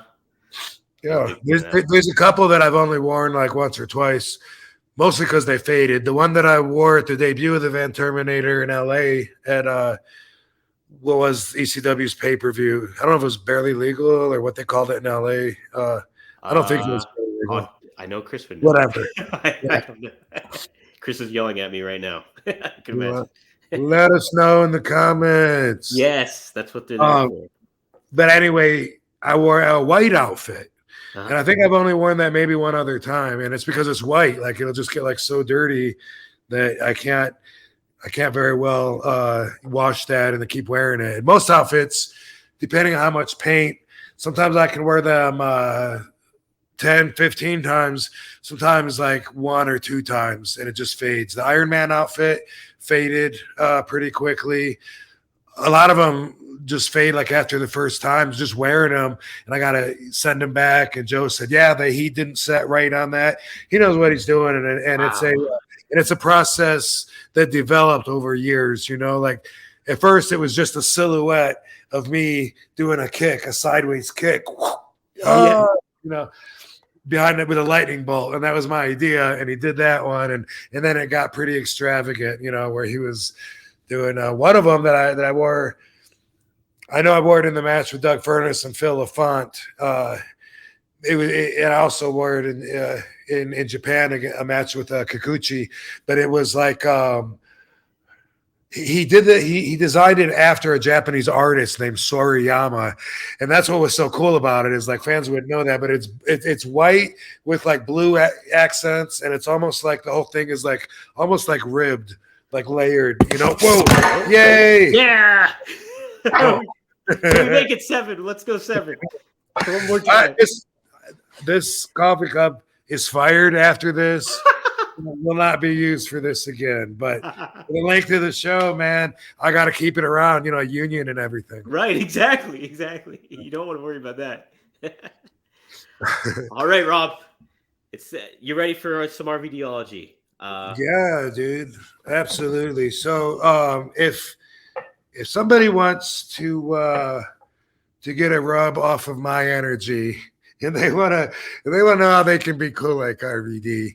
Here's one thing about me. See, I avoid all negative energy as much as possible. That's why I keep myself zenful for 99% of the time until I have to go to work, because it screws up my vibration.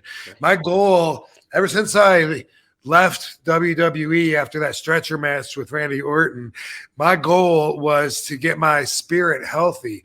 And I realized that has to do with my vibration.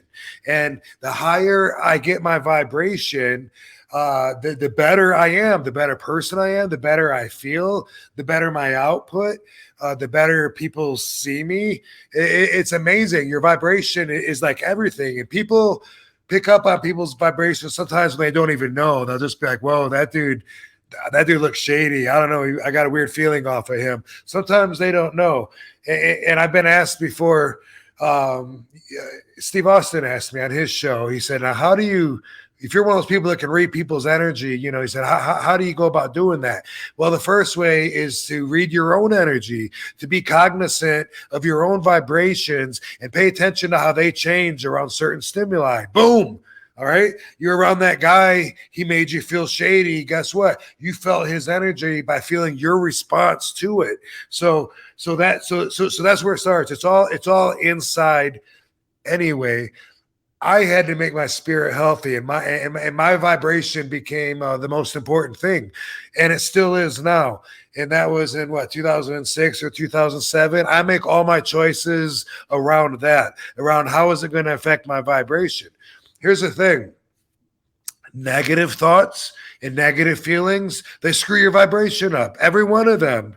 You vibrate at a lower frequency, and it changes everything about you. Just traveling through the universe, trying to have a good day.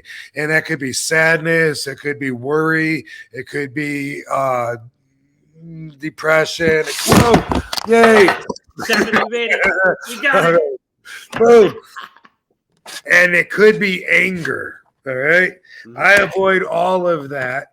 And mostly, well, all of it really. But I want to talk about avoiding anger because a lot of people will feel anger and it's part of their regular day, part of their regular life. And I'm telling you, according to me, in my ideology, that lowers the quality of your life by changing your vibration and lowering your own frequency. There's never, ever a time I can think of where being angry is really helpful. I remember before I really traveled around, you know, and met like a lot of really tough people. I remember people that would say like, "Oh, I can't really fight. I may not know how to fight, but when I get angry, I see red, and I don't care if you're taking me down. I'm taking 4 or 5 guys with me, you know." And I remember when I was young enough to be like, "Wow, I'm going to remember that." You know, that was before I met like some real people, you know, real tough people, and saw the world and stuff. That doesn't fly in the bigger picture. When you get angry, it does release cortisol and it does release adrenaline, which are hormones that do help in your fight or flee circumstance when you need that and you need to go or you need to act. So it can make you temporarily a little stronger or faster. It's also going to cloud your judgment. It's also going to cloud your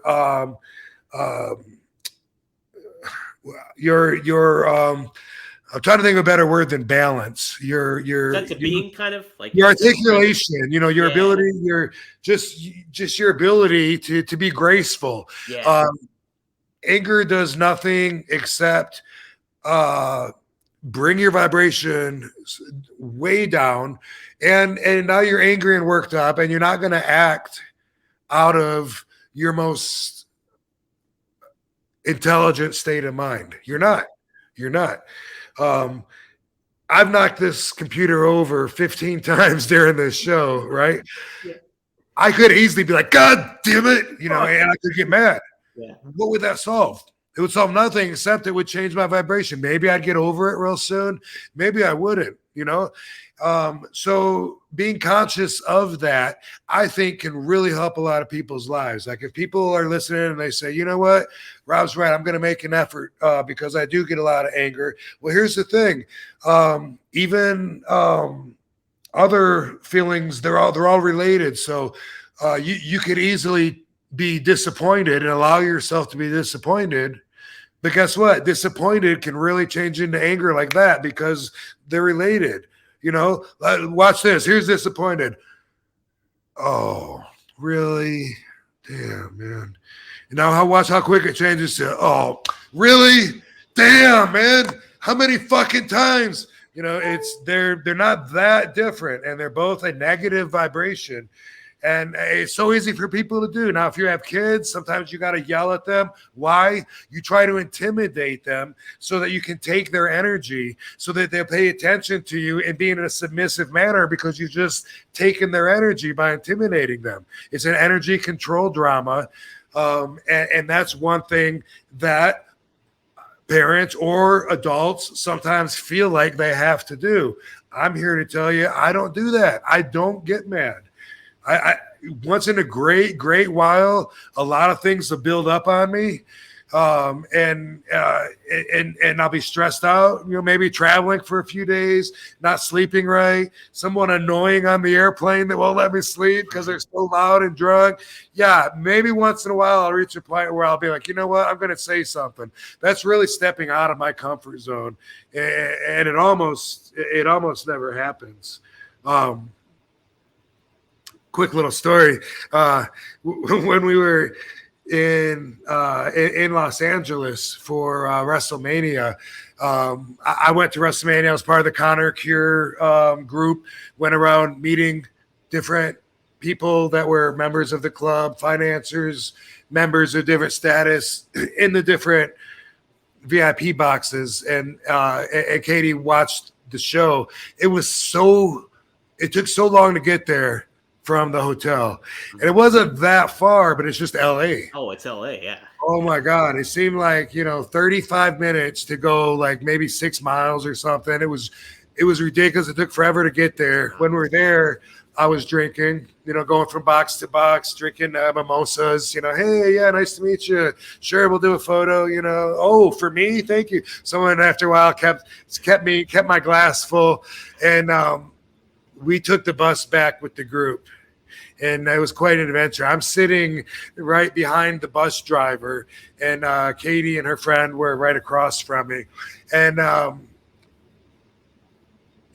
was just getting so annoyed at being on the road. It was taking so long. And so I looked up on my phone how to get to the hotel, and I kept realizing he keeps passing these options to turn left. You know what I mean? And it was getting me mad. Alcohol does make you lose your control of your emotions, which guaranteed makes you lose your wisdom. 100%. Eventually, if he doesn't turn on Olive Street or whatever, I'm going to say something, and he went straight. And I said, dude, when the fuck are you going to turn left? And he goes, and I'm right behind him, he's as close as you are right now to me. Yeah.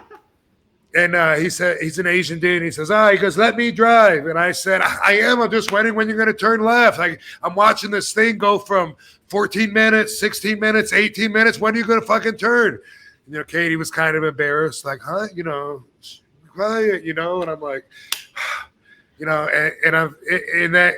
I'm watching it, and I'm like, okay, am I going to get more mad? But then all of a sudden, he gets to this intersection, then it drops all the way down to like 12. And I'm like, this guy knows what he's doing, Yeah. What am I doing yelling at him? I don't yell at people, and I don't even take their energy like that. That's not something that I do. You know what I mean? And I was like, I got to make this right. You know what I mean? And I leaned forward and I said, I apologize, sir. He said, let me drive. I said, okay. And I said, I'm good with that. That's cool. Yeah. All of a sudden, boom, he hits this car. Hits the car. He gets out. So I got out, and I'm filming with my phone. You know what I mean? Say, hey, I don't know what's going on here. And the dude, he hit a car that was trying to change lanes. Uh-huh. And the guy gets out of his car with a gun in hand. Yeah, and I'm filming this, and I thought I was going to have to take the gun from his hand. You know what I mean? Yeah. I got up to him, and I'm like, whoa, dude, what are you doing? And he goes, I'm putting it away. That's why I'm opening the trunk. I'm putting it away. And I watched him put it in a box in the trunk of his car. And, I think I'm going to have to save everybody or something. Got a crazy thing on the streets of LA. Him and the bus driver start talking. Now that he's got the trunk shut. Didn't you see me? What do you mean, didn't I see you? You see the white line there? Are you coming over here? I had to pee like really bad. Like I said, I was drinking, and I see the 7-Eleven and I run over there, and Katie says me too. And we run over there, and we pee. Then when we come out, everybody's gone. Everybody's gone. We're on this street in LA in the middle of all the, yeah. Like, what happened? You know, what? And then I hear Rob, and I see like half a block away, somebody's waving me, and the bus was over there around the corner on the next street. So like we ran over there, and I found out that after I left, they were arguing. The guy got back in his trunk and pulled the gun out. And the bus driver got in behind the wheel and took off and left us. And so now at this point, nobody's there. I got footage of the guy, which I wouldn't want to tell on him, you know, stooge him off. I don't see any point in that. But we ended up driving and then not even going to the right hotel. All those people from the damn Connor's Cure were staying in a different hotel, so we still had to Uber to get back to the Biltmore. But I thought about that, about me getting angry at him, and it happens so few times that I can recollect stories, you know, like so much time goes by. When I do get angry and I lose my cool, I automatically am mad at myself. Right, yeah. Yeah. Driving gets everybody mad because you're driving, there's road rage, there's, you know, people, why should I have to go the speed that this jerk off in front of me thinks I should go? You know what I mean? Like, it's not him to decide what I got going on in my day. It's easy to do, but there's really not there's not much. So I dropped this the laptop, not the ashtray. I didn't drop that one yet. I probably will. Good there. You're good there. Hey, shut up. Shut up. Shut up. I dropped the laptop like 20 times, like I said. Instead of getting mad, this is what I like to do. What did I do? Do you remember? You're like, oh, hey, well, you know, you went on with the day. You went on with I sold it like it was a good thing. Yeah, I like went, yay. Yeah, yay, all right. Yeah. Good. That's what I do. And Katie and I both do that. We use sarcasm to keep us from getting angry. And sometimes it's so funny that we even laugh because, you know, you bring in bad news and it's like, hey, guess what? The axle fell off the car. Sweet. You know, hopefully hopefully that's the car we were planning on taking tonight, you know, to do this drive. We're like, you know it. Yeah. All right. We always do that. Hi, baby. She just came home. Oh, nice. Yeah, so we use sarcasm all the time, and I never get mad. I will feel anger creep up on me all the time. It's stupid things, and then instantly I have something that jumps on it and just wipes it out instantly, like a quarter of a second, and it'll be over something stupid. You know, it could just be like, it could be something left out on the counter, and in my mind, I want to blame Katie for it, you know, and I'll be like, why don't you put these in the sink? But it'll take like a quarter of a second until instantly it goes away. Like I feel it start to come on.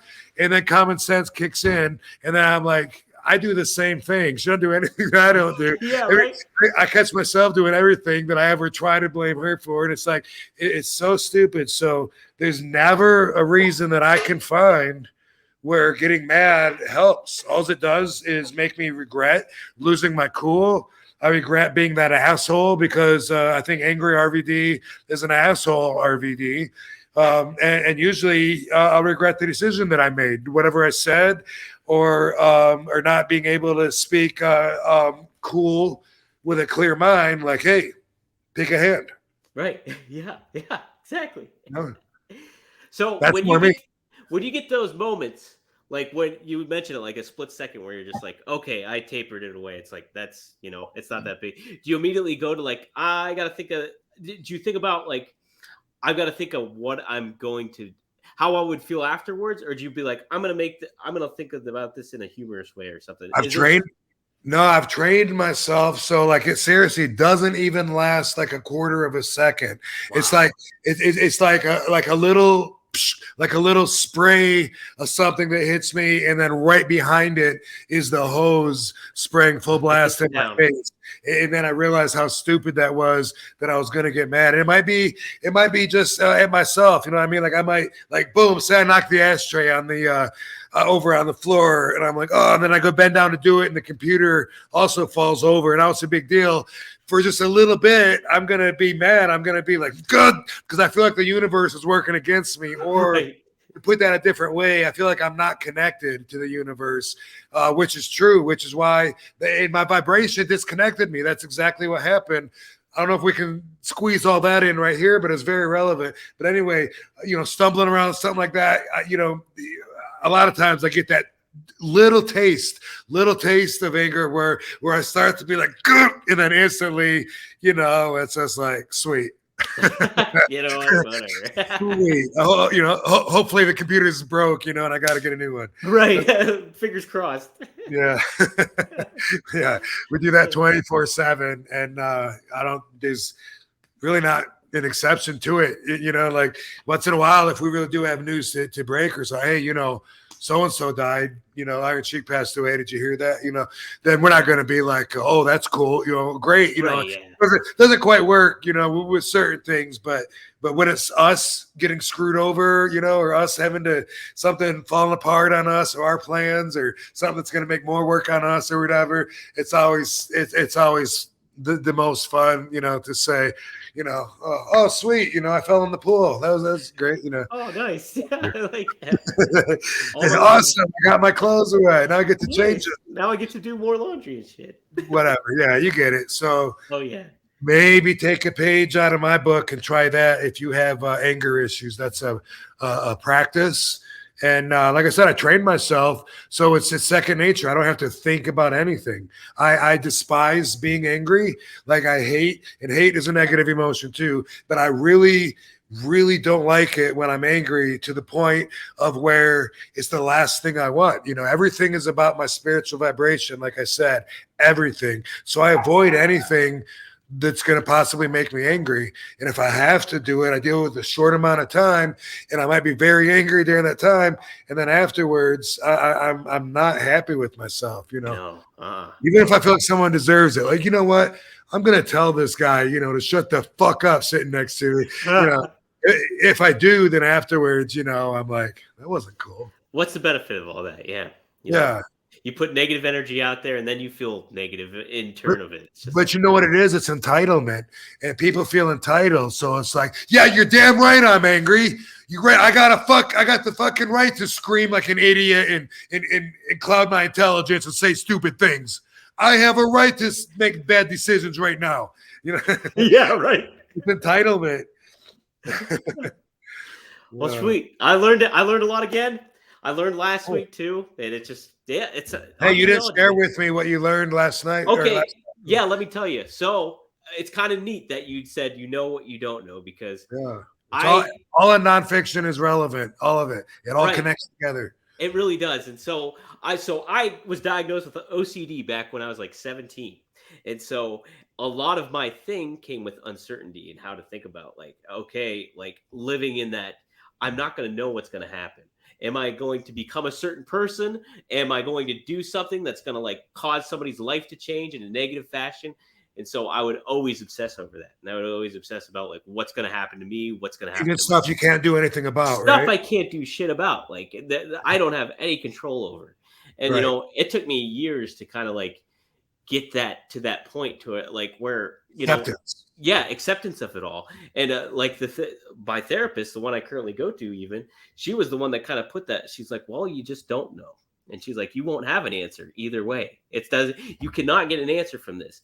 And you're going to have and part of that is just living with that and dealing with that anxiety that comes with it. And and to your point, when you're talking about getting angry, it's almost like a second nature thing where you'd be like, all right, I'm not going to know, but that's okay. What am I going to do? And so when you talked about that, it was something that was already kind of there for me, but in a way it just made me more cognizant of it. So yeah, dude, that's awesome. I saw a clip of that on my YouTube, and somebody didn't get it. Like a comment, someone said, I don't think I really understand it. If you're watching, think of it this way. When I first met Katie, we're waiting at a red light, and then all of a sudden a car comes towards us from across the intersection in our lane and then swerves over and goes by. First thing she says is, he's drunk. And then she's like, right? I don't know. How would I possibly know that guy's drunk? How would I possibly know? And so, like, I've kind of trained her to think that way, and even more so to expect that from me with my responses. You know, so if you think about it that way, like you don't know, but there is stuff that you don't know, and you have to be okay with that. A lot of people can't do that. My friend was saying, dude, I got fired for no reason at all. Like, dude, no, there was a reason. No reason. Like, bro, trust me. Just because you don't know what the reason doesn't mean there wasn't. There was something that happened. Yeah. He believes in his mind, no, unless it was this one thing, but I already talked to him about that. So it wasn't that, no. And he can't accept that, dude, you're not going to know everything. You got to know that you don't know most of anything that's going on. You know very little. So if that doesn't help, then you never will understand. And yeah, it's all the same as what we're talking about now with anger. In fact, I would recommend as a first step, if you want to work on your anger issues, as a first step, acceptance. All right. If it's something that you can't do anything about, just accept it. You know what I mean? Man, I went to ride my bike and damn, the tire was flat, you know what I mean? So I went to get the tire, and now the seat, doesn't work. And now I find out, the chain doesn't. It's like I could get angry at that, like, oh, when is this? But at the same time, if it's something I can't do anything about, then I just have to accept it and be like, well, okay, you know what? Now I got to do this, and then go from anger to acceptance, and then go to sarcasm, and then it makes it fun. Because then you're like, there's nothing I can do about it. It sucks. And by the way, I use the yin yang symbol for that, for acceptance. I always have. I've looked at it like there's like half of it's white, half of it's black, and I look at it and I categorize things in there. Like, well, you know what? I got a flat tire. That sucks. I'm going to put that in the black. You know what I mean? Wow. How about that? Yeah. I've always done that. And hey, this is a good thing. I'm going to put that in the positive thing. And overall, it all balances out. But sometimes you got to look at a shorter picture, sometimes a bigger picture. You don't always know. But that's the fact, is that you don't always know. Anger, acceptance, and then go to sarcasm and make it fun. It's like, oh, sweet. I need my tire fixed, and never wears clothes for the holidays. So now I can't get it till Monday. Yes. Oh, Monday's a holiday? Sweet. Now I can't get it till Tuesday. I'm stuck. Okay. Awesome. Hell yeah. Yeah, that's what I do. And then it increases my vibration instead of lowering my vibration. And that's what I'm after. Hell yeah, man. Hell yeah. That's what you guys could be after too, So, Hey, all right. So if you're seeing us, you are watching us on the Premier Streaming Network. If you're seeing the full episode, we also get the full clips on rvdpod.com, so you can check those out. You can follow Rob there at The Real RVD. You can follow me at Dominic DeAngelo. And I'm trying to think if there's anything else I should be plugging too. Rob, is there anything you want to plug? See, this is going to air in a few days, right? Couple days. Well, yeah, it'll air on Premiere tomorrow. And then Sunday, I'm in Jacksonville at River City, right? Yeah. I can't remember who else is there, but I know I'm going to see some friends. I think Kurt's there. I think Kurt is there. Cool. Awesome. Yeah. Awesome. I love seeing Kurt, so that'll be cool. Yeah. Yeah. So. And then when I come back, we'll do another one, and we'll talk about where I'm going that week. I like that. Cool. Yeah. So, right. Okay, guys. Hey, thanks for doing this, everybody, and tuning in. And Rob, it's always a good time bullshitting with you here, man. It's Indeed. Good stuff. Indeed. Thanks, Dom. Have an excellent night, and be fantastic. All right, guys. We'll see you next week here on One of a Kind.